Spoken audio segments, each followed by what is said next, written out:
Camera. Rolling and action. Mohanlal ആദ്യമായി സംവിധായകനാകുന്ന ബ്രഹ്മാണ്ഡ ചിത്രം Barroz December 25 പ്രേക്ഷകർക്ക് മുൻപിലെത്തും. ബറോസ് അതിഗംഭീര കാഴ്ചാനുഭവമാകുമെന്നാണ് പ്രേക്ഷകരുടെ പ്രതീക്ഷ. ഹോളിവുഡിലെ സോണി സ്റ്റുഡിയോസിൽ ബറോസിൻ്റെ മിനുക്കുപണികൾ നടന്നുകഴിഞ്ഞു. ബറോസിൻ്റെ ഓരോ വാർത്തകളും ചിത്രത്തെ ആവേശ കൊടുമുടിയിൽ എത്തിക്കുന്നുവെന്നാണ് പ്രേക്ഷകർ പറയുന്നത്. സൂപ്പർ താരത്തിൻ്റെ ആദ്യ സംവിധാന സംരംഭം എന്ന നിലയിലും വൻ പ്രതീക്ഷയിലാണ് സിനിമാ ലോകം.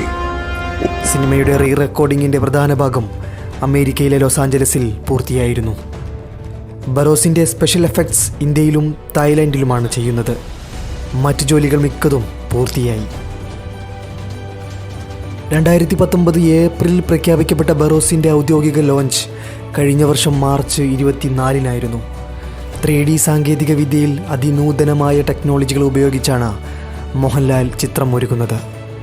മൈ ഡിയർ കുട്ടിച്ചാത്തനിലും മറ്റും പരീക്ഷിച്ച ഗ്രാവിറ്റി ഇല്യൂഷൻ എന്ന ടെക്നിക്ക് ഈ ചിത്രത്തിലും ഉപയോഗിക്കുന്നുണ്ട്. മൈ ഡിയർ കുട്ടിച്ചാത്തനിലെ ആലിപ്പഴം പെറുക്കാൻ എന്ന ഗാനത്തിലാണ് ഈ വിദ്യ മലയാളത്തിൽ ആദ്യം പരീക്ഷിച്ചത്.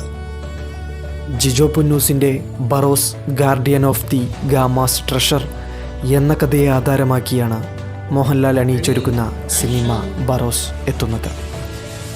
ആശീർവാദ് സിനിമാസിൻ്റെ ബാനറിൽ ആൻ്റണി പെരുമ്പാവൂർ നിർമ്മിക്കുന്ന സിനിമയുടെ തിരക്കഥയും ജിജോ പുന്നൂസ് തന്നെയാണ്.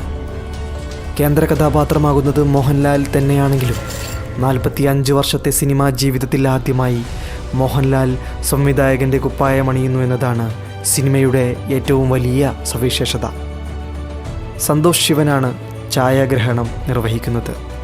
എഡിറ്റിംഗ് ശ്രീകർ പ്രസാദ്. പ്രമുഖ കലാസംവിധായകൻ സന്തോഷ് രാമനാണ് സിനിമയിലെ മറ്റൊരു നിർണായക ഘടകം. സംഗീതം ലിഡിയൻ നാദസ്വരം. ചിത്രത്തിൽ മോഹൻലാലിന് 2 ഗെറ്റപ്പുകളുണ്ട്.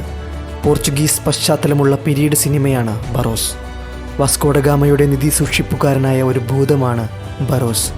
വാസ്കോഡിഗാമയുടെ അമൂല്യ സമ്പത്തിൻ്റെ കാവൽക്കാരനായ ബറോസ് 400 വർഷത്തിന് പുറം ആ നിധി അതിൻ്റെ യഥാർത്ഥ അവകാശിക്ക് കൈമാറാൻ ശ്രമിക്കുന്നതാണ് സിനിമയുടെ ഇതിവൃത്തം.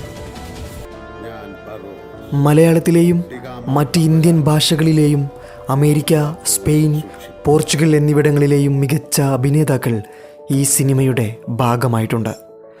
റാഫേൽ അർമാഗോ, പാസ് വേഗ, സെസാർ ലോറൻഡോ തുടങ്ങിയവർ പ്രധാന റോളുകളിൽ തന്നെ രംഗത്തെത്തും. ഏതായാലും നമുക്ക് ഡിസംബർ 25 വരെ ബറോസിനായി കാത്തിരിക്കാം. Excellent. One more please.